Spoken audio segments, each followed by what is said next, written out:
दोस्तों मैं बोली थी ना पार्ट 3 में मिलते, मैं नहीं बोली थी, बस अभी बोल रही। तो दोस्तों पार्ट 3 आ चुकी है, तो मैं तो सबमिट कर चुकी हूँ कल को, अभी होमवर्क भी कर चुकी हूँ।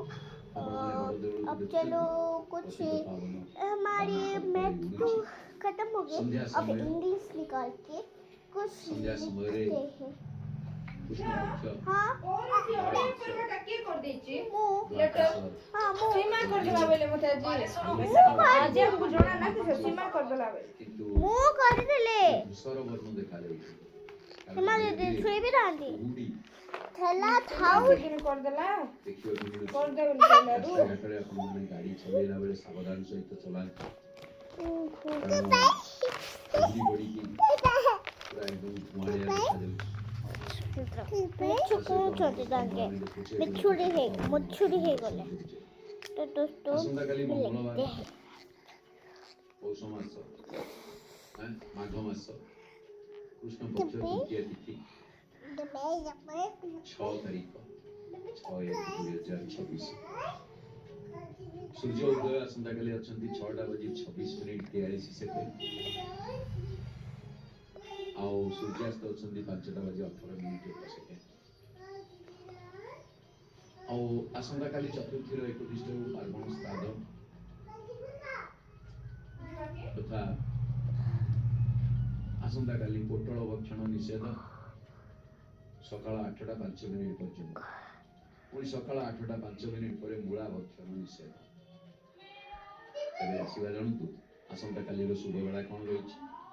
ସୂର୍ଯ୍ୟ ଉଦୟ ଠାରୁ 7:14 ମଧ୍ୟରେ, ପୁଣି 8:02 ଠାରୁ 10:02 ମଧ୍ୟରେ, ପୁଣି ରାତି 7:40 ଠାରୁ 8:28 ମଧ୍ୟରେ ଶୁଭ ବେଳା ପାଇବେ। ତାପରେ ରାତି 9:16 ଠାରୁ 11:40 ପର୍ଯ୍ୟନ୍ତ ପାଇବେ। ପୁଣି 1:16 ଠାରୁ 2:52 ମଧ୍ୟରେ ପାଇବେ। ପୁନଃ 4:28 ଠାରୁ ରାତି ପାଇ ଆସୁଥିବା ବାଲି ଶାନ୍ତ 5:16 ପର୍ଯ୍ୟନ୍ତ ପାଇବେ ଶୁଭ ବେଳା ଆସନ୍ତାକାଲି ମଙ୍ଗଳବାର।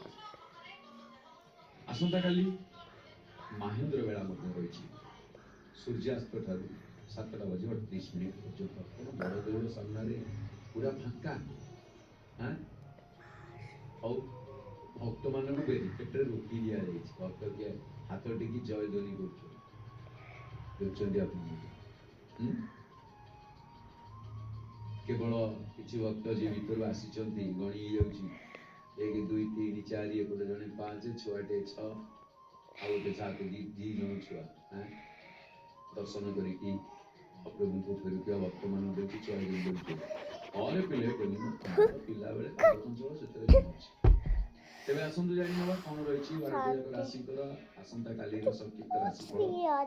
ରାଶିଚକ୍ରର ପ୍ରଥମ ରାଶି ମେଷ ରାଶି याद है वो था वृष राशि the sun's teacher is the company's कर्कट राशि उत्साहित रहिबे। सिंह राशि प्रतारणार शिकार होई परंती। कन्या राशि मान वृद्धिर योग अछि। तुला राशि सुख संपन्न लाभर योग अछि। बिछा राशि दूर यात्रा କରିବାକୁ पड़ी पारे। धनु राशि धन क्षयर योग अछि। मकर राशि आमोद प्रमोदर संभावना रही दिनटी घटी पारे आमोद प्रमोद। कुंभ राशि कार्य दक्षता लाभ करेंगे। मीन राशि कूटनीति शिकार हो पारती कई आपको कूटनीति अवलंबन कर बाध्य आप कूटनीति प्रयोग करने को इच्छा करेंगे। तेरे ये तो थिला 12टी जाक राशि संक्षिप्त राशिफल आसंता काली। एबे आसंतु आमे टिके महाप्रभु को ठार आशीर्वाद प्राप्ति हवा, कारण महाप्रभु का आशीर्वाद बिना ये संसार